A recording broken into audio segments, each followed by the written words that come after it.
ஜெய் வாராகி, என் அன்பு குழந்தையே, என்னுடைய தங்கமே, மனசுக்கு சந்தோஷமான ஒரு செய்தியை சொல்லவா?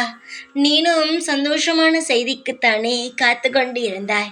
வாழ்க்கையில் எப்பொழுதுமே கெட்ட விஷயங்களாகவே என் காதுக்கு வந்து கேட்கிறது. எனக்கு எப்பொழுதுதான் நல்லது நடக்கும், இப்படித்தானே கேட்டுக்கொண்டு இருந்தாய். அதற்காகத்தான் நல்ல விஷயத்தை சொல்லவே நான் ஓடோடி வந்துவிட்டேன். ஒரு தாயானவள் ஒரு குழந்தைக்கு நல்லதை மட்டும்தான் செய்வாள். அவள் எப்பொழுது நன்றாக இருப்பாள் என்பதை பார்த்து கொண்டே இருப்பாள்.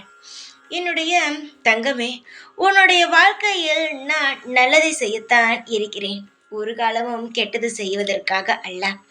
சில சமயங்கள் உன் வாழ்க்கையில் தவறாக நடந்து விடுகிறது. அதை பார்க்கும் பொழுது உனக்கு என் மீது கோபம் அதிகமாக வருகிறது. அதற்காக என்னை மன்னித்துவிட.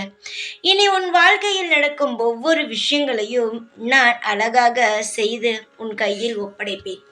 உன் வாழ்க்கையில் இதுவரை எல்லாம் தவறாக நடந்தது என்று கவலைப்படாதே. நீ நிறைய விஷயங்களை இழந்து விட்டாய். உன் வாழ்க்கையில் எதுவுமே சந்தோஷம் இல்லை. ஏதாவது சந்தோஷம் வந்தாலும் அது வேறு சிலரால் அது பறிக்கப்பட்டது. சந்தோஷப்படலாம் என்று நினைத்து கொண்டு இருக்கும் பொழுதே அது உன் வாழ்க்கையிலிருந்து போயும் இருக்கிறது. இனி அப்படியெல்லாம் நடக்காமல் உனக்கு எது தேவைப்படுகிறதோ அது அந்த நேரத்திலேயே கிடைக்கும். வாழ்நாளில் நீ சந்தோஷமாக இருந்த நாட்கள் குறைவு. ஆனால் இன்றிலிருந்து நீ சந்தோஷமாக மட்டும்தான் இருப்பாய். உன்னுடைய கவலைகள் அனைத்தும் முடிந்தது. சந்தோஷமானது பிறக்கப் போகிறது. சிரிப்பும் சந்தோஷமும் மன நிம்மதியும் இப்படியே உன் வாழ்க்கை அமையும். கவலைகள் எதற்கு? உன்னுடைய வாழ்க்கையில் கவலைகள் பட்டுத்தான் பாதி நாட்களை துளைத்து விட்டாயே. இதற்கு பிறகு கவலைப்படாதே. சிரித்தபடி இரு. அனைத்தும் உனக்கு அமோகமாக நடத்தி வைத்து உன்னை வாழ வைப்பேன்.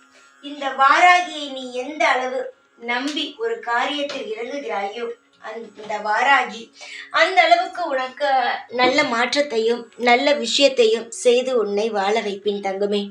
கவலைகளை விடு. சிரித்தபடி அனைத்து செயல்களையும் செய். சிறப்பாகவே அமையும். என்னை நம்பியவர்களுக்கு ஒரு நாளும் நான் துரோகம் செய்யவே மாட்டேன். இன்பத்தை மட்டுமே தருவேன். எப்பொழுதும் சிரித்தபடி இரு. உனக்காக நான் இருப்பேன் தங்கமே. ஜெய் வாராகி.